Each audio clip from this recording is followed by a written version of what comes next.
Hello, y'all. My name's Pansy Arlington, and I moved to the goldfields all the way from Kentucky in the old US of A. Of course, my name wasn't Pansy then. It was Margaret Rita Willmot. Why'd I change my name, you ask? Well, could have been for any number of reasons. I mean, I did have a bit of scandal in my life from running some sly grog shops and entertainment establishments, and also rubbing sleeves with all manner of unsavory folk. And Pansy wasn't my only name change either.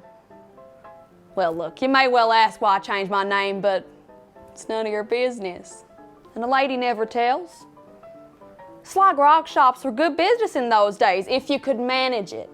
You see, there were all these rules and regulations on the sale of alcohol back then, even more so than nowadays. But if you knew what you were doing, you could make a living from it. Quite a good one at times. Not that I didn't have my share of trouble, of course. I don't know why trouble seemed to keep finding me. Like, for instance, there was this one scandal, and I swear it wasn't my fault. But these two men were having a hell of a fight, and a gun went off, and one of them got shot. And the man with the gun got sentenced to 6 months hard labor. Some people swear they saw me shoot that gun, which is preposterous. I mean, a lady never tells. Let's see, that was in Menzies, and even though I wasn't charged or anything, who could even think I would do something like that in the first place? I decided it was time to move to Leonora after that, and there I opened another business. I was quite the entrepreneurial businesswoman. My Leonora establishment was called Pansy's Palace of Pleasure. Sounds fancy, doesn't it? But my whiskey was known as the roughest quality procurable, and the cheapest.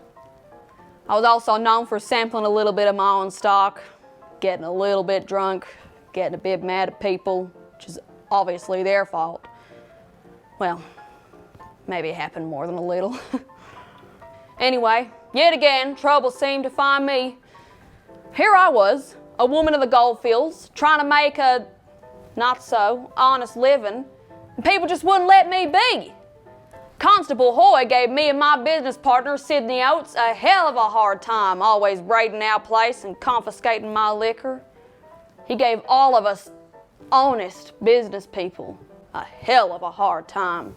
They charged me with conspiring to kill the bastard in 1899. It was James Palmer that tried to do it, got himself shot by Hoy in the process, a silly bastard.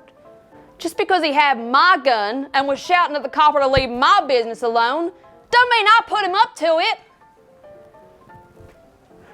I mean, look, I may have whispered in his ear, just a little bit, but you can't prove that, neither could the court.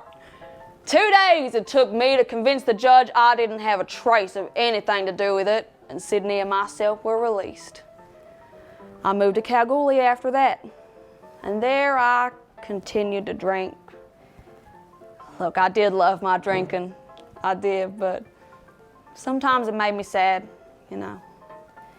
There was this one time I was having a particularly heavy binge in 1906, and I decided it'd be a good idea to dissolve a bunch of matches into a cup of tea and drink it.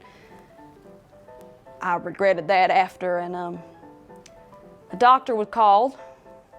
He did everything he could, but I died a week later, sulfur poisoning. So unfair, I was destined for greater things. But anyway, that was the story of Pansy Arlington, once Margaret Rita Willmot.